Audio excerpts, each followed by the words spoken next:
posachedwa apa tikuonesani program ya Kulinji imene lero lino pa 21 January 2025 yachitika pa wailesi ya Times. Takhani pompo pamene Rwana Chunga ndi amene ali host wa program imeneyi kwa lero lino, ndipo akambirana nkhani zikuluzikulu zimene mutha kukhala osangalala mutazimva. Anthu ena akhala akuitumizira mauthenga kutifunsa kuti nchifukwa chani mukamakambirana nkhani za ndale kawiri mumakamba mosindika kuti Amalawi ali ndi zipani ziwiri zoti asankhe, pali chipani cha Malawi Congress Party komanso chipani cha Democratic Progressive Party DPP. Simukumakamba kwambiri chipani cha UTM. Kodi mwatenga mbali na media kuti basi mufuna muzingo panga za DPP ndi MCP chikupangisani kuti inuyo muzichita concentrate ona zipani ziwiri zimenezo nchiyani? Ndiye tinati ayi nkhani yokhala ngati yakula, komanso ife ngati wailesi imene imamva zimene awomvera anthu amanena, ndiwo amene amatisatira. Tiyeni tisaichite ignore issue, tiyeni tibwerese pambalambanda tikambirane. Lero tikhala ndi ma political scientist awiri amenewa akhalanso akutithandizira kuti tizikute nkhani imeneyi. Koma poyamba utaona nditatuma mu forum kuti mawa tikambirana nkhani imeneyi, what was your first impression, Innocent? I think madabo kuti kodi pamene pa aganisa mwanji nkhani yokhudza zipani koma kuno zipani zilipo zingapo. Chifukwa chani mwina tifuna tiyang'ane kwambiri chipani cha UTM pakati pa zipani zambirimbiri zimenenso mwina sizimatchulidwa, koma beno ndinadzaona kuti UTM is another political party imene imaonetsanso kuti nayonso ili ndi following. If you go pa social media you find kuti kuli anthu amene amakamba za UTM mukakhala mwina mu office. Once you are there, ndifuna lero tikambirana mosabisirana. Fika anthu ena amanena ndithu kuti chipani cha UTM inakhala ngati kuti mavoti amachita pa Facebook. Yes. Bweza atawina atapambana anthu amatero. Why do people say that? I think mwina mene chipani cha UTM chimayamba masomphenya chipani cha UTM amaonetsa kwambiri kunena kuti achinyamata nthawi yawo yakwana yonena kuti akhoza kulamulira. Amene anayambisa chipani chimenechi wachinyamata late Saulos Klaus Chilima anali wachinyamata. Now tikapita pa social media anthu amene Chilima just wanted to check on that one. Yes analoka koma amene ali patsogolo Chilima. I think amapanga represent kwambiri achinyamata, dressing yawo, language imene amayuza akamapanga misonkhano yawo yokopa anthu, chilichonse chimene amachita achimapanga tiuti kwambiri atowadza achinyamata. So achinyamata anapanga embrace kwambiri mwina zimene Achilima amayankhula. So kupitano pa social media kawiri amene amakhalapo otanganidwa kwambiri pa social media ndi achinyamata. So mwina sichodabwitsa kwenikweni kuti tiziona achinyamata ambiri pa social media akukamba za UTM. So kunena kuti ndi chipani cha pa Facebook mwina zimabwera along those lines, komanso mwina achinyamata enanso amene sali pa Facebook nawonso amaoneka kuti so amapanga support UTM kapena amapanga support zimene amakamba kwambiri Achilima. So mwina ine nutshell ankhani yokhudza pa Facebook ikhoza kukhala imeneyo. Chabwino ndiye maono mungananena ndi ma political scientist akaswiri pa nkhani ya ndale kapena kuti za ndale awiri amene atithandizira. Oyamba na Makundo Munthali amene ndi Secretary General wa Political Science Association kuno ku Malawi, ndipo akubwera in capacity ngati Secretary General wa bungwe limeneli la Political Science Association. Fuka ena amangoona ngati anthu ena wati mango atenga pansewu kuti ayike maganizo awo. Awa ndi anthu ama degree, ndi anthu ama masters, ma PhD kungokhala mkalasi nkumaphunzira ndale. Ndiye ndiwalandire Makundo Munthali. Mwadzuka bwanji Munthali? Wajua mbili batogeza wayama kumaso Innocent engineer kuti ndikude nawo tatoko mwini. Chabwino somo kwambiri. Tiliso ndi nkhalakale amene ndi George Chaima. Now actually he's a PhD holder, Dr. George Chaima kaswiriso pa nkhani ya ndale. Achaima mwadzuka bwanji? khala ngati kuti Achaimawo mwina palaini palibe timufunsa Chisomo Kasu our technician kuti achite ditu machawi kuti achayima nawonso apezeke pa line nawonso kuti apezeke pa line ditu Kulinji tikudalira inu Kulinji Amalawi Kulinji Kulinji kumapetera kuti Kulinji Wakaya lilonga Kulinji kumtuzumanyire Kulinji achayima mukundimva achayima okhala kuti mwina azikuvutirapo but in the meantime tiyambe ndi amakhumbo munthali chifukwa nthawi kena azachoka kuti akaphunzise akukalowa ndithu kuti aphunzise ma students lero mmawawo muno ndi tiyambekaye mwina ndi iwowa amunthali inuyo mukamaona ma supporters a UTM why is it kuti presence yawo pa social media imakhala very outstanding and very dominant koma mwina on the ground zisankho zimene zichitika kumbuyoku zimaonesa kunena kuti on the ground adalephera kuchita amass a very strong representation ya chipani chimaka ku nyumba ya malamulo. Why do you think it is like this? Is it because ena manena kuti chipani ichi chidakali chaching'ono in terms of mwina period imene chidakali kuti sinakhale zaka zambiri pamalawi pano kapena are there any other reasons?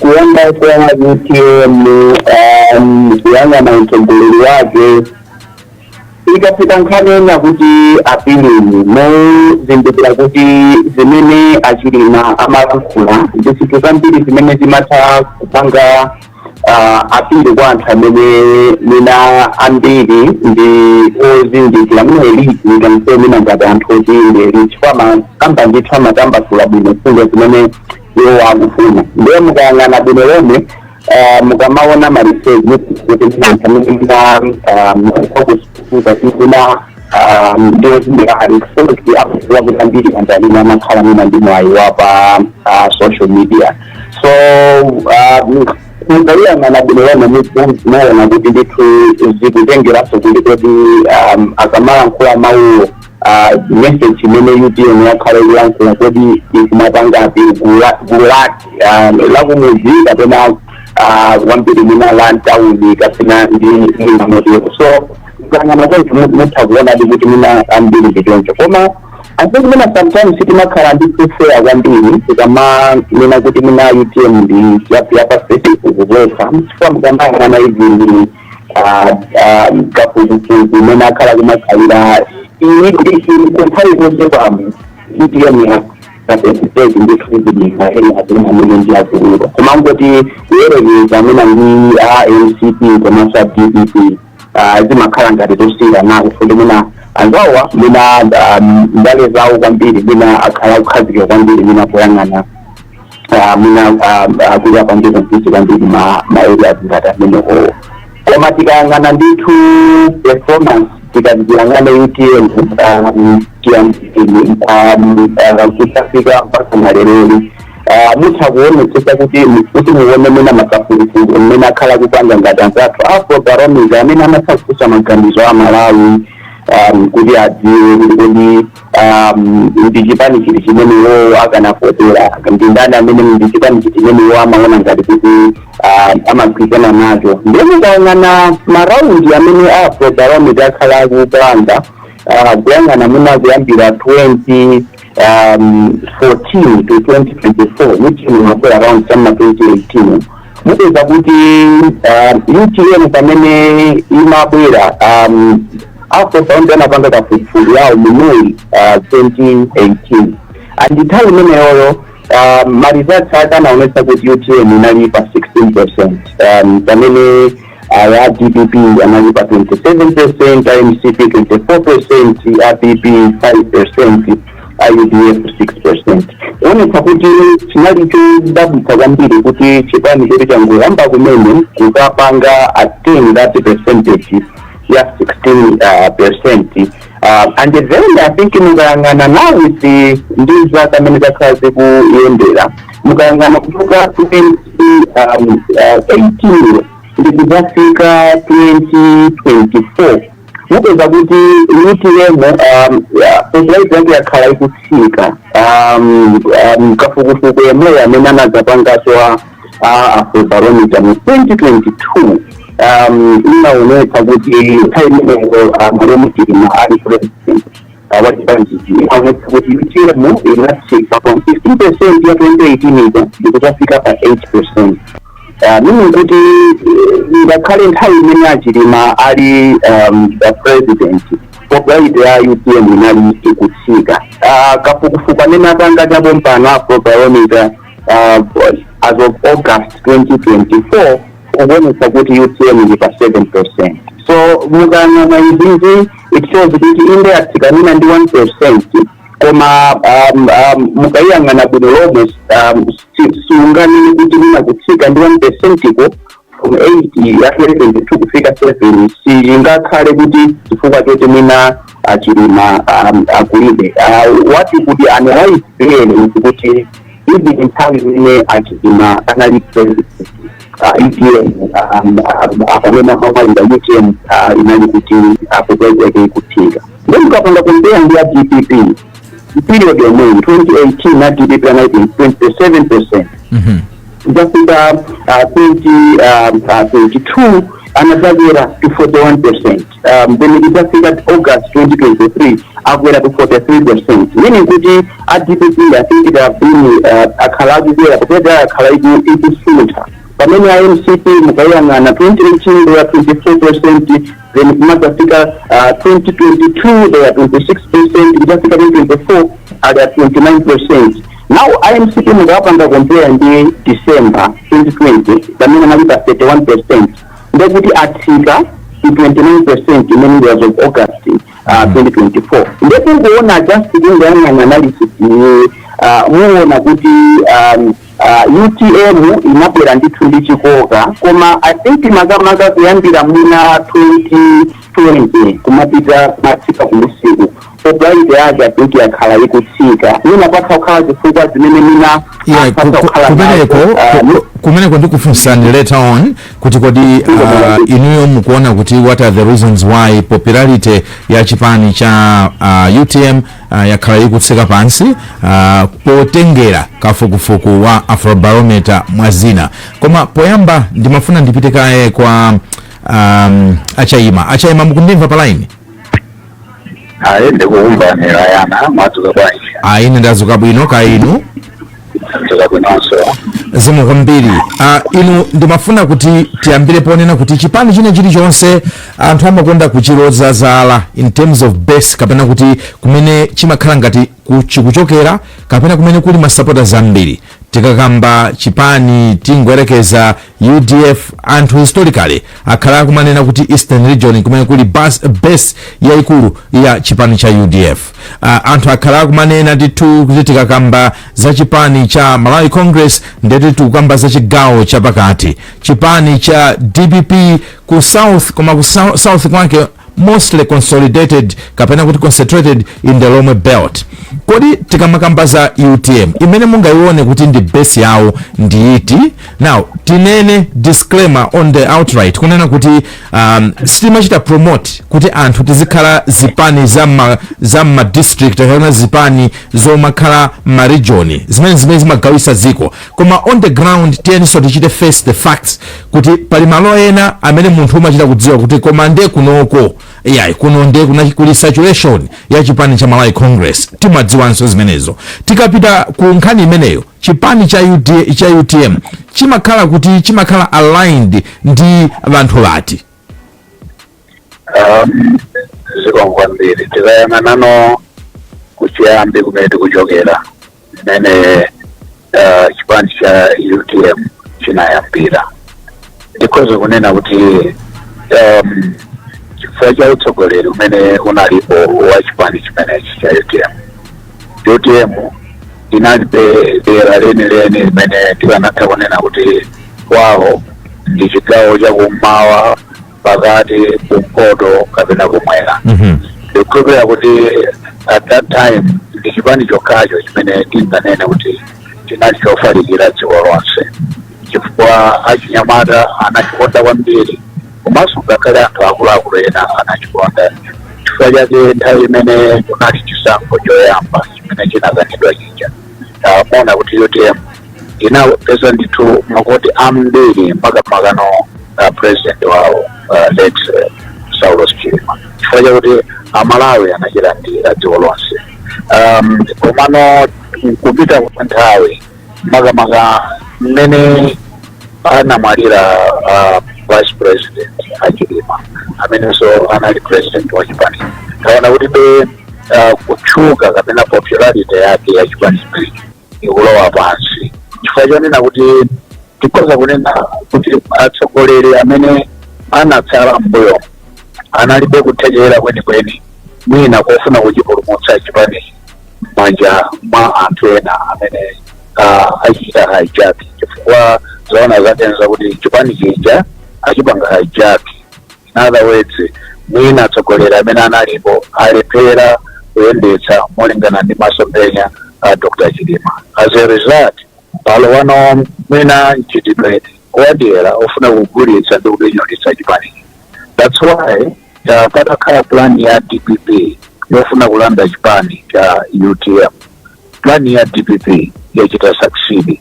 Mkoza kuona kuti kabambe is not a UTM man. Iwo ajawo angoimabe kumene kuja kufuna kukalanda chipani cha UTM kubwerera m'manja mwa DPP. Pambo yonse ya chipani cha UTM ili m'manja mwa DPP. Don't you think that's a very strong allegation? Imene mwina tilibe mwina umboni weniweni ogwirika kuti akabambe nda DPP ndipo kupezeka kwa kumeneko ndi plani ya chipani cha DPP kuti achiphwese chipani cha UTM. Take that as my personal opinion. Not that of times. Ine ndolankhulano analytical point of view ya chipani cha DPP, leadership ya kabambe mu UTM komanso umene akuchokera. So mukhoza kuona kuti malankhulidwe akabambe throughout chipani cha DPP cha UTM simuzapeza tsiku limodzi limene angathe kuchita criticize zinthu zimene zili zolekera za chipani cha DPP.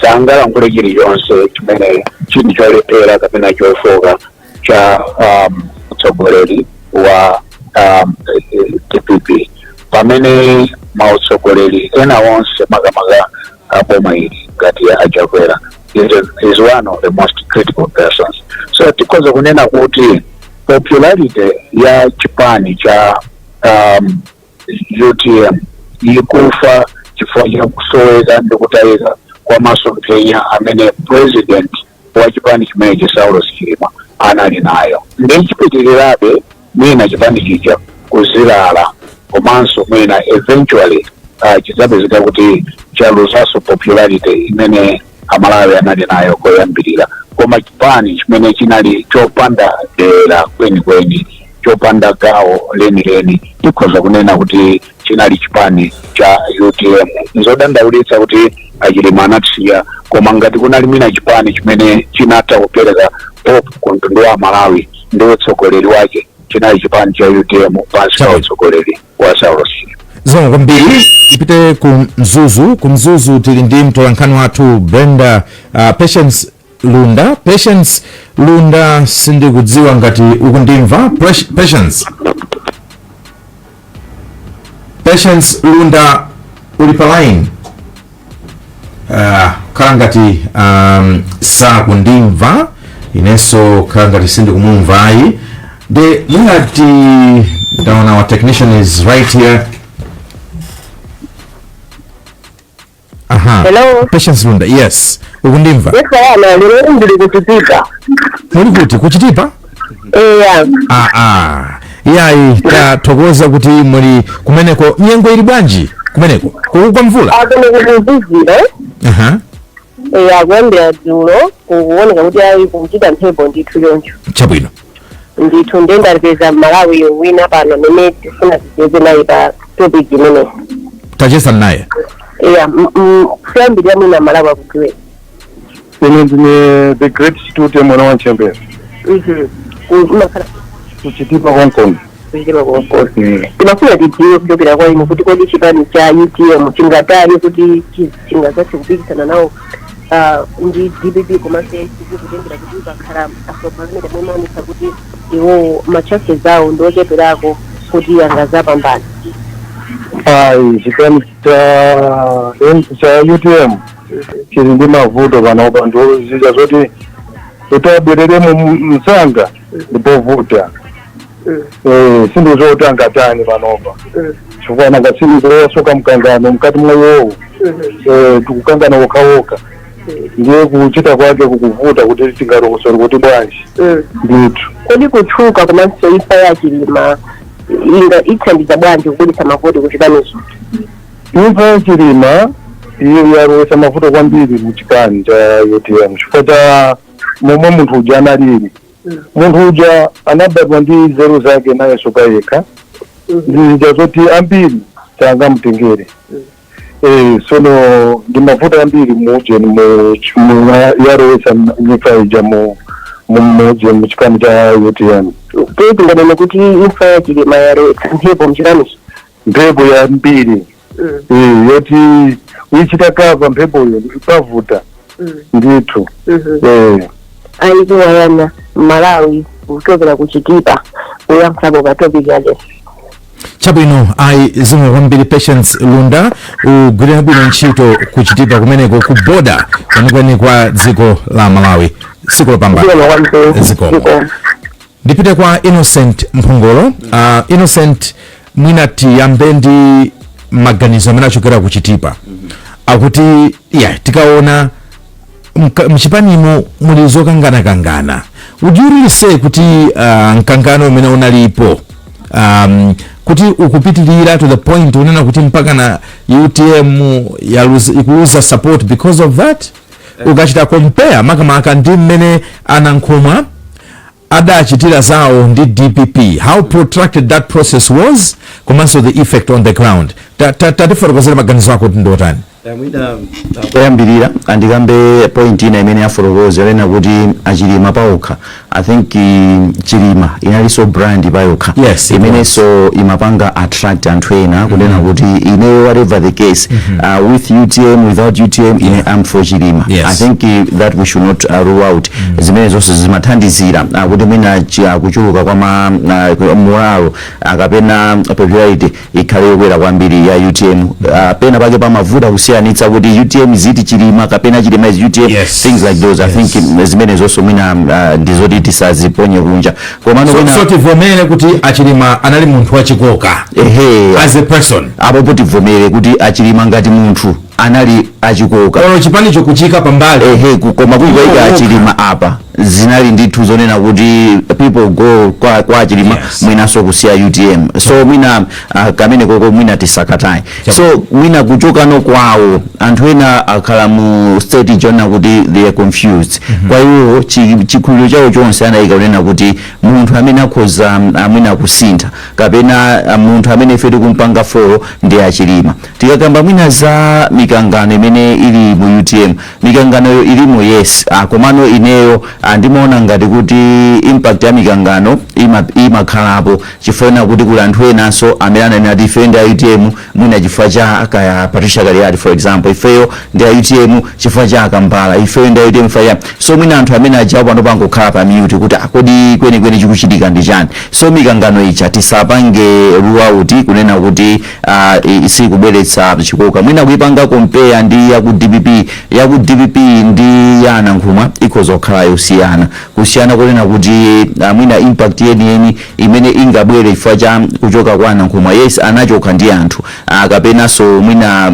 stronghold ya DPP imene timaona kuti ndi stronghold ya DPP ndi kumene so Nankhumwa anachokera, zimenezo zikhoza kukhala ndi impact imeneyo komano chipani cha Nkhoma sichinapiteko kuchisankho kunena kuti anthu mukhoza kuchiyeza kunena kuti ichi ndi chipani chimene chikhoza kubweretsa tengenenge kana chikhoza kubweretsa mantha pamene UTM inapitapo kuchisankho inapezako 1 million votes. So pa 1 million votes pacha anthu enaso contributed so mwina ndigula inakali yati acha contributed to the 1 million votes kaya mwina akambala acha contributed to the 1 million votes kaya anthu ena ndani amene akuoneka ngati mwina azisiya amene just contributed to the 1 million votes. So I think mikangano iso ikukhala ndi impact, although sindikumaona ngati impact yake ndiyopanga kwambiri. Ine impact imene nimaona kuti ikupangisa library ya UTM itsike ndi ya Achilima, kuchoka kwa Achilima number 1. Number 2, mwina kukhala chete kwa Achilima kumene kumachitika nthawi imene ali mboma. Anthu amayembekezera kuti iwo akangowa mboma kaya za fertilizer zachani koma anazapeza kuti nthawi yake anangokhala chete. Sama fotokoza mwina za political future yawo chani pamene pacha anakhala ngati anthu ena so angwaika so in suspense kuti what is happening. I think pamene pajapaso panapangisaso kuti that popularity mwina itsike pang'ono. So makangano wale apo abweresabe ka impact koma ine ndikuona ngati chete anazapanga ucha amene uchaso anathandizira kuti anthu akhale ndi mantha kuti kodi akupanga bwanji pena amati mwina apita atipitisa ku MCP kapena iye ayatulukanso kapena zilani. So that's anthu kungu asiya mu suspense yonjicha zinapanganso contribute. Ndipite kwa Secretary General wa Political Science Association of Malawi Makumbo Munthali. Makumbo munatia mbirabwino programu ipo tifotokozera kafukufuku wa Afrobarometer molingana ndi chipani cha UTM kuti popularity ya chipani ichi chitangwamba kumene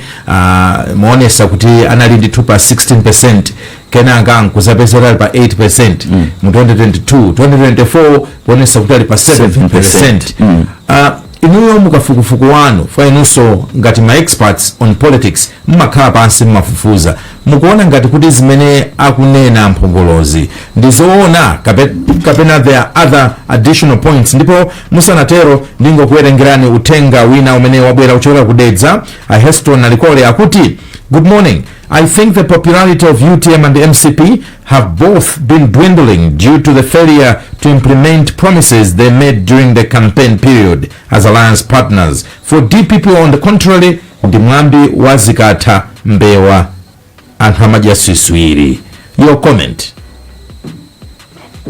Ziko mabasi I think pongolo komanso usenga mena direka akudezao I think akumena bizona I think mukayangana kunolomwe mene UTM yakhala ikujirira zithu zake mukayangana 2018 so 2018 I think they had like the highest 16% kinako kumaga zimakhala message yawo inali appealing and I think at that time mami sabili tukuti ndiyo kuwezeza kulamulira koma after 2020 ineo nikuona kwanza nikuona kuti after 2020 kumachika kumabwera ma 2022 parali zifuka zingapo zimene zinachitika zimene tinganeni kuti tichakuongosola kuti tufanya medium inatika toyamba itakhala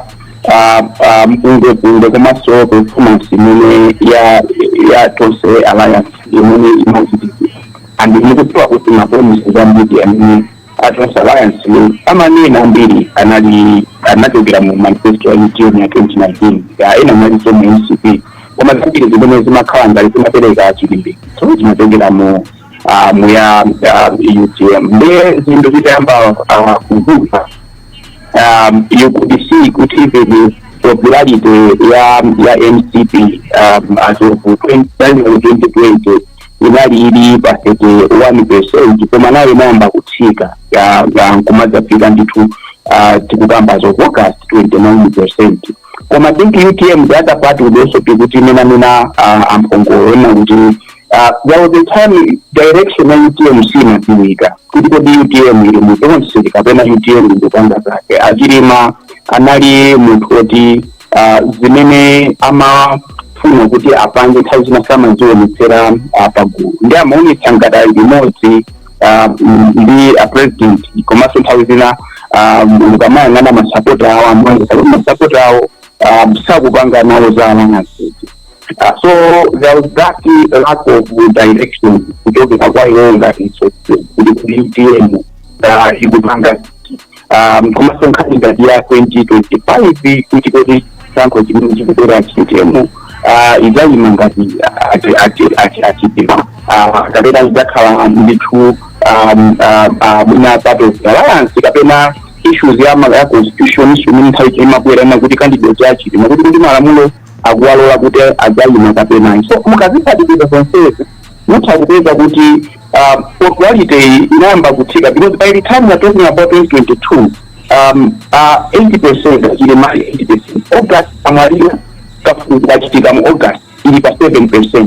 Ndini kuna kuti popularity inayamba kutsika iwo ali mtsogoleri. So ichocho ndi stage imene kuti kutsika kuti anthu ena anabwerera mwina ku DPP nthawi imeneyo mwina ena within mwina UTM they may have been absorbed mwina by NCP mwina ena they may have decided maybe to play ngokhala ngati mwina neutral ngati munguti mwametsetse ngati kafukufuku apanga pompano wa Afrobarometer wa umonesa kuti anthu 14% ya anthu they are not decided samadziwa kuti avotera mwina UTM isee kuti amwina mu 14% mwina ambiri atakhala mwina kuti mu August samadziwa ndi direction koma pa utsogoleri I think ndikamba mwina soza kapambezo kuna kupanga react kwa asaina nthawi koma ndimaona ngati kuti mukaziyang'ana kuno lomwe muona kuti vuto limene lili pa UTM vuto lili nalipo kuchokera mwina 2020 simapanga makampeni pa ground even azilima simapeza pa ground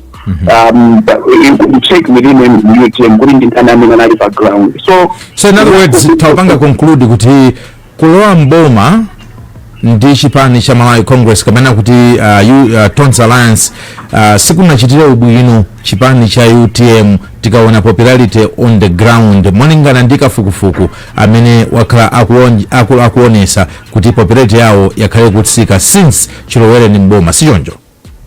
Yes, I think that would be one factor.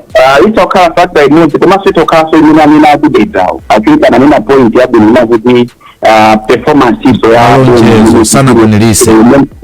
Mene kubangira perform ndekuti makanga mose muri mu body omwero ndetse mungati pange mina kuti ife chiti kupanga nawo. But interestingly you find kuti mukayangana wa DPP you find kuti despite kuti akhala kumakhala ndi mpungwe because I'm trying to also look at factors ya mpungwe kuti akhala kumakhala ndi mpungwe waukulu koma I find kuti that hasn't really affected popularity yao even if ena chitika pompano you find kuti chipani cha Nkuma wouldn't even be reaching any percentage or 1% even less than 1%. So you would argue to say to Mpungwe may not have done much and maybe DCP may have benefited performance kusakwanirisa malonjezo kumene muna atonsa khalabu akupanga and then we also muna so the deal yakhala ikupangira perform kuti ina then have decided kuti muna really importantly amali UTM ndi mboni mwana kuti muna ngokwera koma I think there is still hope. I think we don't go so up. Tifotokoza way forward. Innocent Mpongolo mstudio muno nayenso akweza nkono. Mafana ndifusefuso wa amuntali kuti akambapo kunena kuti DPP mpungwe koma sipa naoneke kugwedera wina uli konse ku UTM mpungwe koma kuoneka kuti popularity is going down. Of course anena kuti inayambira pakanthawi. Mwina nkhani yokhudza ma strongholds ija apapa ndi pamene mwina ikuoneka kuti tisapange ruwauti kunena kuti kalome belt achewa chani of course zimenezo ndi zosankhana mitundu komano ndi zimene zimaonekera mundale mwina zimene zikuonekera pa zomwe zikuchitika ku DPP kuti mwina anthu alome belt anangozipanga kuti ife ndi DPP whatever the case. Yeah, I think can one stronghold is sitting suit and I think Muganda number 2 kuyambira nditu vakantawi MCP ndi PPP. MCP akala nditu kanzibavu the central DPP ku southern region Mozambique. Koma I think pamakhala the population ina imene sima gwedezedwa ndi izizo stronghold. There is a certain population Malawi muno ndithu imapanga swing imatagulowa kuwira kwina and I would say kuti mukayang'ana chiyambi cha UTM pamene timakamba zoti 2016% utha kumasonga 16% ni inachokera kuti and I would say kuti that 16% even if you compare mwina ndi manizati tate sanko muona kuti inachokera 1 kwambiri ku PP. You cannot talk about UTM because remember PP as of 2014 when the survey 20%. Ikafika 2018 pamene UTM ili 16 inali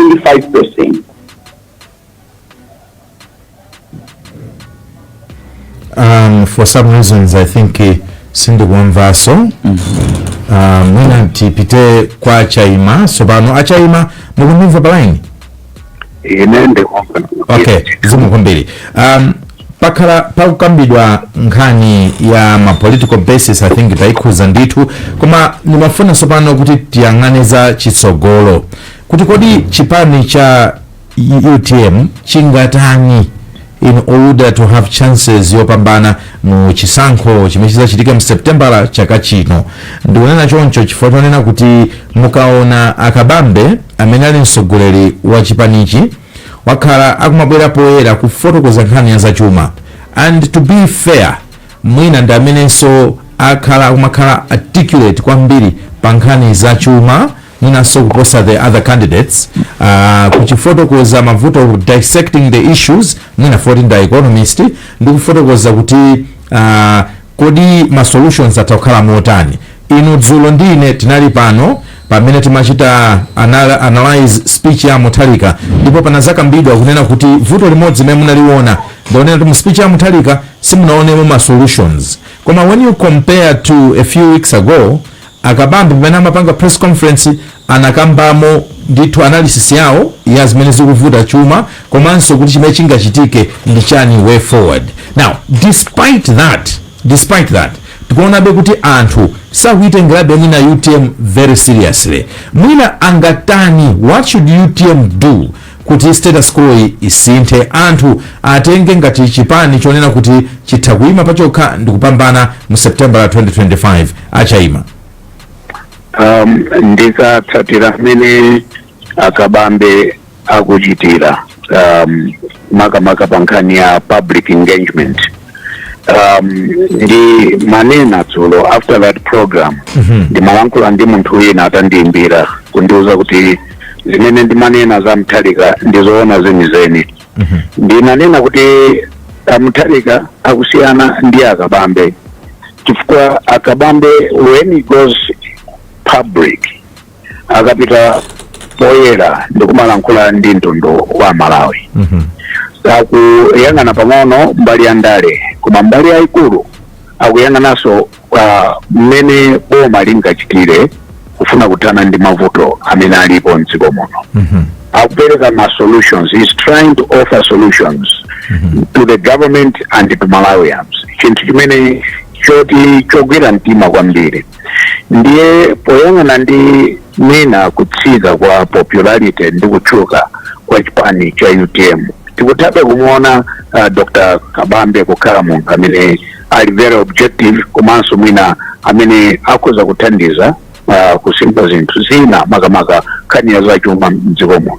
Ndiye popeza chipani cha UTM chikukhala ngati chikuzilala mbali ya kachukidwe kake ndimakhulupirira kuti zikanakhala zinthu zabwino kwambiri UTM ikanapitiriza kampeni yaikulu yoopsa yopita paliponse Malawi muno kuti mwina confidence imene Malawi yawachepera mbomali ikhozanso kulowa ku confidence ya chipani ya UTM. Komano vuto ndira kuti ngakhale kuti UTM ili apo yokamba zofuna kuima pa yokha popita ku zisankho zimene zikubwera. Amenewo ndiye maloto achumba chifukwa chonena kuti kulibe chipani m'Malawi muno chimene chikhozoyenda chokha nkukapambana kulamulira dziko lino.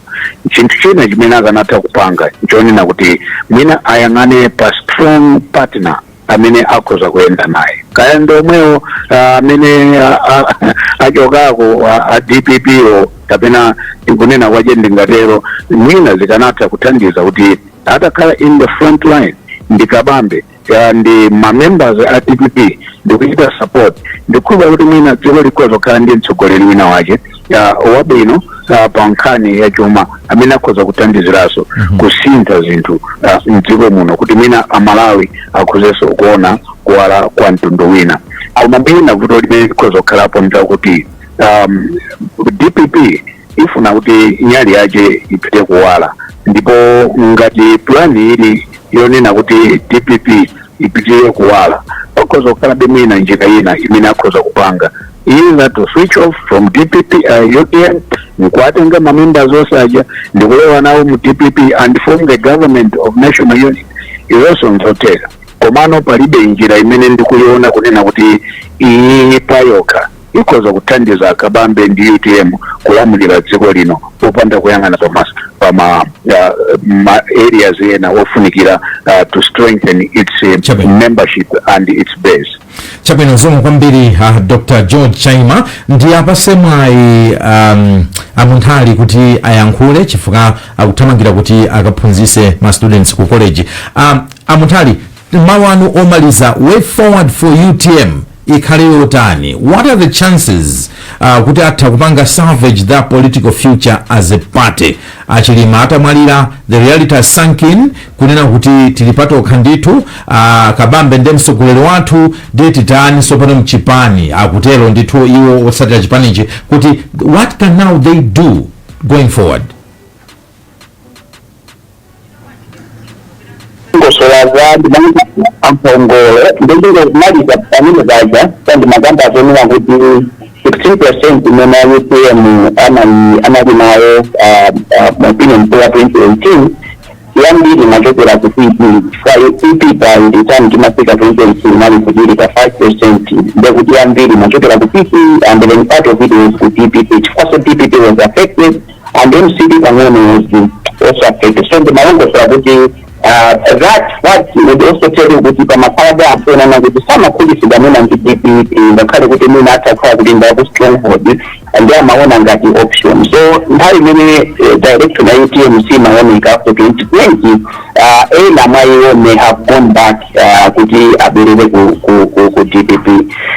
So ndingo bwelera now to your last question kuti UTM ngatani. So I think UTM yenera kuti ivomereze ndi reality imene zinthu zilili. I think zamakhala zinthu zina zimene utha kupangapo chinthu zina zoti wewe it's beyond control yako ngati chipani komanso ngati munthu.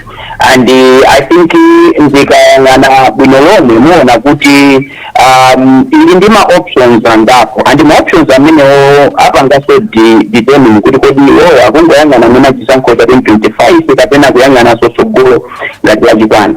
Tinanena muja kuti I think anali mphongolo komanso I think achaimana anakambapo sona kuti SKC anali ngati brand.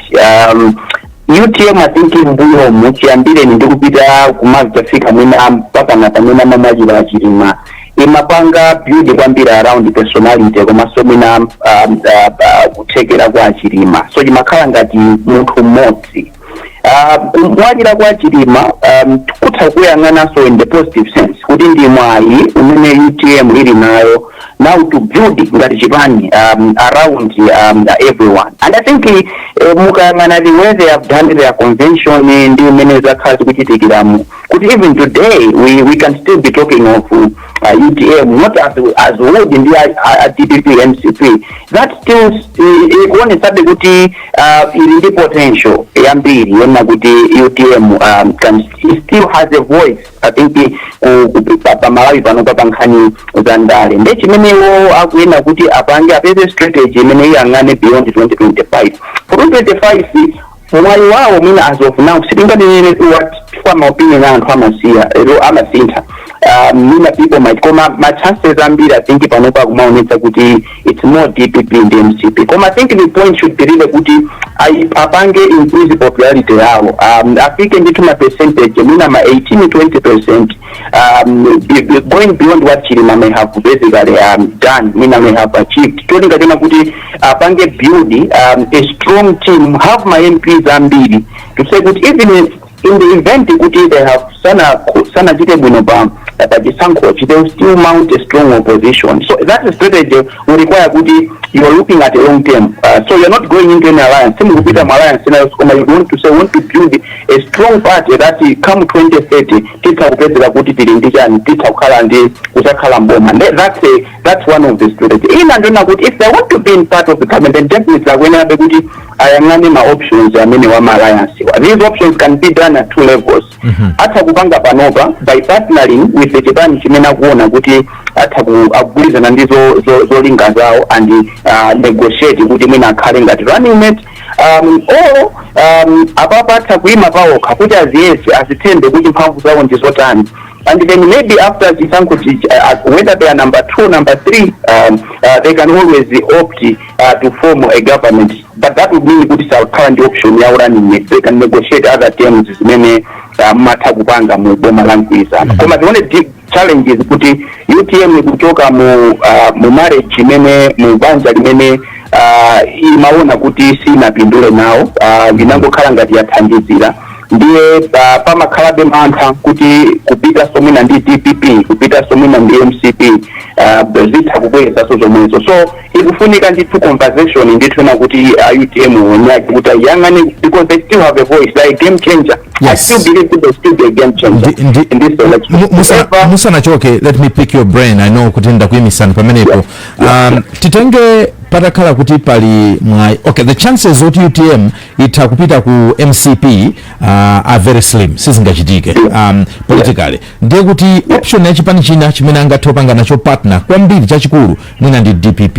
Now DPP kumeneko sangalole kuti UTM president Akabambe akasogolere chifukwa kwa m'maso mwawo chipani cha DPP nchachikulu kusiyana ndi cha UTM, and the argument imeneyo ikubwera kuchokera kuma MP kuti anyuma MP ochuluka komanso historically chipani cho chinchinamba kale ndi zina zoterozo. Now if you go on that basis ndiye kuti aputalika president amene akuyimira chipani cha DPP, UTM ikubwera ndi kutayina kubwera ndi wachiwiri amene ali Akabambe. Now these people akuchokera ku constituency kumodzi ku Cholo, onse akuchokera in the same district, onse same tribe, onse same background, kunena kuti onse ndithu aoneka kuti osati chibale chokha koma agwirapo ntchito limodzi. Now how do you think the electorate in Malawi would take that?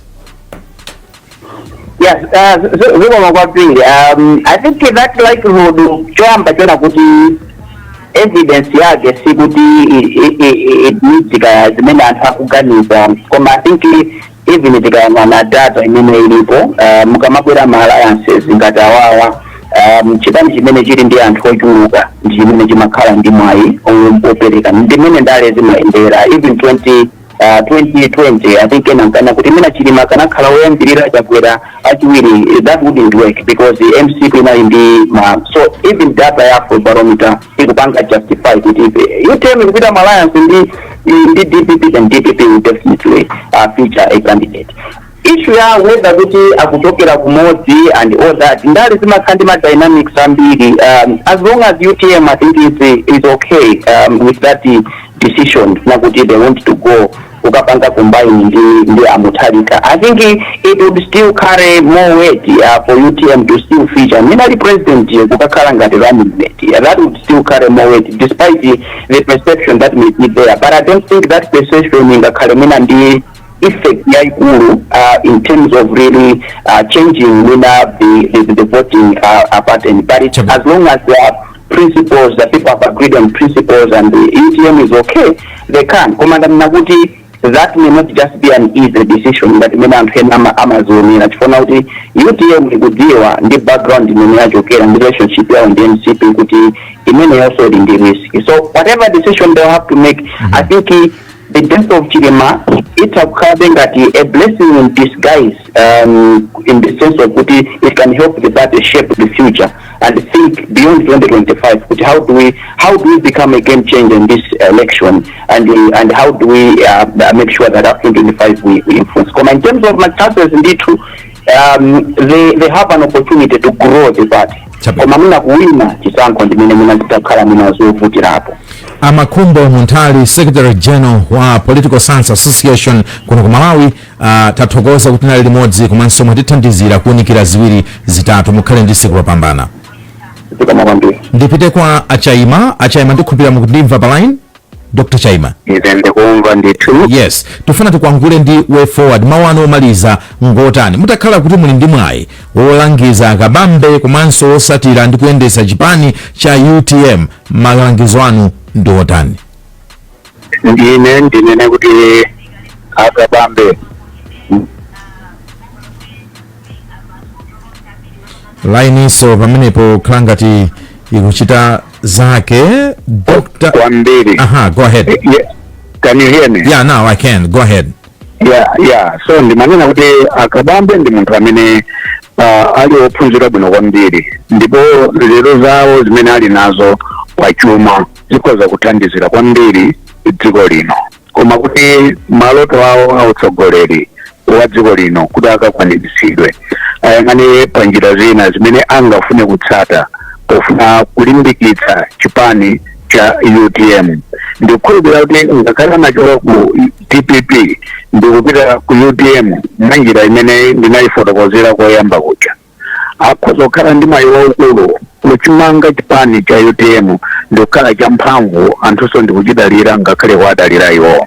Ndiye ayang'anepo mwina pa zimene anapanga ngati malemu Bingu wa Mtarika atapatsidwa mwayi kukhala running mate kapena ndi candidate wa chipani cha UDF, atachoka kumeneko atalowa mmenemo anapanga chipani chawo chimene chinathandizira kuti dziko lino likhalenso lodzidalira pa zinthu zina ngati chakudya. Chimene ndikufuna kutanthauza pa nchakuti mwayi umene apatsidwa kubwera ku UTM, anthu a UTM ndikuwakhulupirira ndikuwapatsa udindo awugwiritse ntchito kuti tsogolo mwina la iwo likhoza kukhala labwino, tsogoloso la Malawi likhoza kukhala labwino atatsata njira zina zofunikira kwambiri zofuna kulimbikitsa chipani, monga zimene nanena zija kuti asadzione kukula mtima koma aonetsetse kunena kuti mphamvu zawo zikhoza kukhala mwa anthu ndi zipani zina. Ayi, zikomo kwambiri Dr. Chaima, tithokoze kuti munali nafe dzulo komanso lero munakhala nafe, mukhale ndi tsiku lopambana. Zikomo kwambiri nunso. 30 seconds Innocent Mbongolo.